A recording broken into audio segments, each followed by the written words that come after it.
And welcome back to FoxNews.com Live. I'm Patty Ann Brown, and we have just a great inspirational story to tell you about right now. And I'm honored to be joined by two of the folks who are behind it. Dr. Stuart Ditchek, who is the co-founder of Kids of Courage, and along with him, Ari Adlerstein, the executive director of Kids of Courage. And these kids certainly do have courage, and they need it. We're talking about 150 this year chronically ill children who you organized this week-long adventure excursion for, and these are kids who are on ventilators. They've got paralysis, cerebral palsy, and very, very difficult. And for so many people, they would say, oh, you know what, it's just too logistically difficult to try to take these kids anywhere with all their medical equipment, but you go ahead and do it, Doctor. Yeah, well, we've been doing it for a few years now, and we've got the largest group ever this year at 150 kids, and quite frankly, these kids don't have the opportunity to travel, as you mentioned. The restrictions of the cost and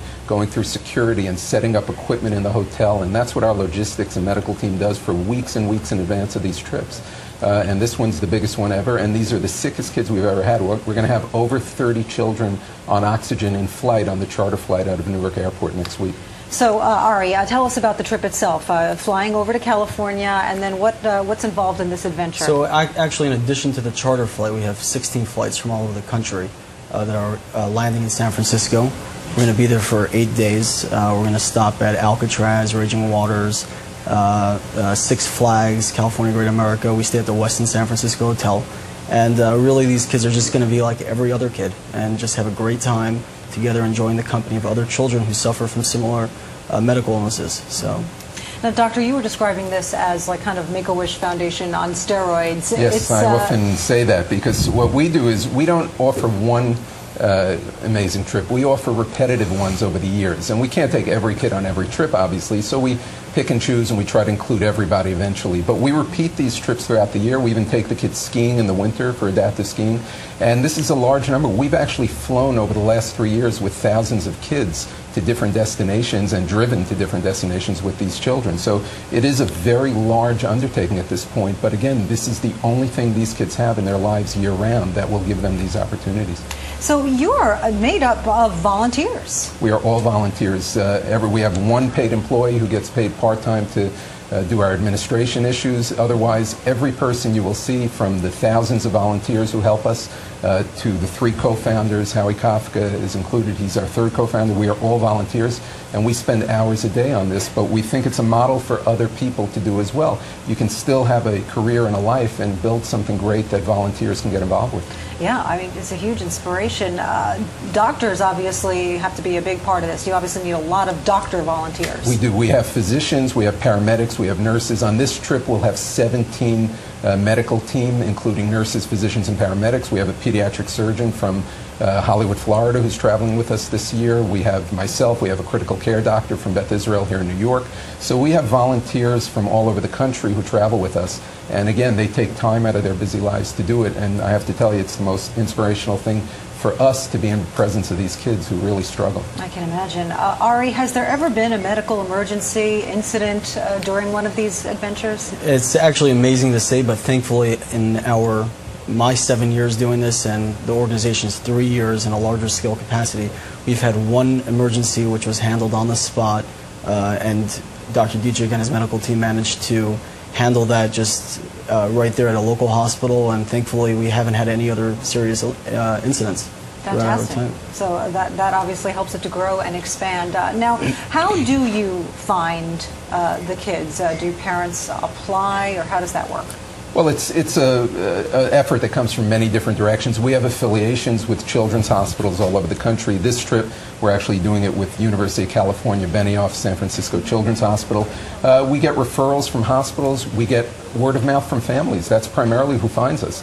Disease group individuals, people who suffer from the same diseases, tend to talk to each other, and one word gets out to the other, and we get thousands of applications a year at this point. I can imagine.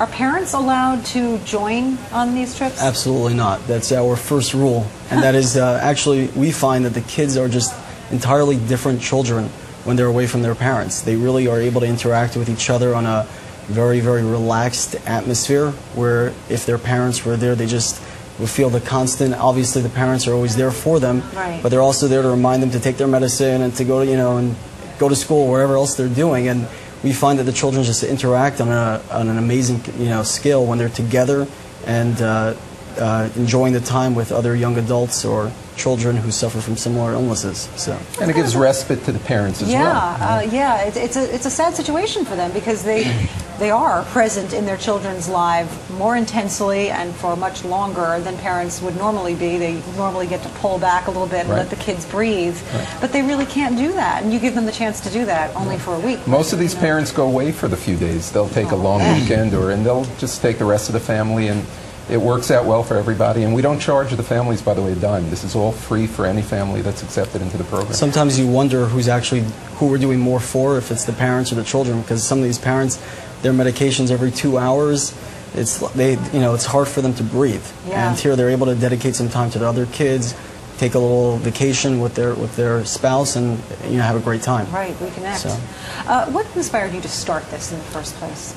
It was recognizing a need that these kids were bored throughout much of the year. They don't all have the same social networks or school networks that other children develop. And we recognized that these kids often sat around for hours of the day. Even if they were able to go to school, many of them weren't able to follow up with after-school activities. So what we decided was there was a huge need here for year-round events for these kids. And we do weekends throughout the year. We do a ski trip. We do multiple one-day events in different cities wherever we go. So this provides something for the kids to look forward to every day. And it was really born out of need. These kids didn't have any other organization that was doing this on a year-round basis. Well, good for you. It's a great idea. So, Ari, people who are watching right now and who are interested in either giving a financial donation or possibly volunteering, how would they go about that? The best way would be through our website, and that's www.kidsoc.org.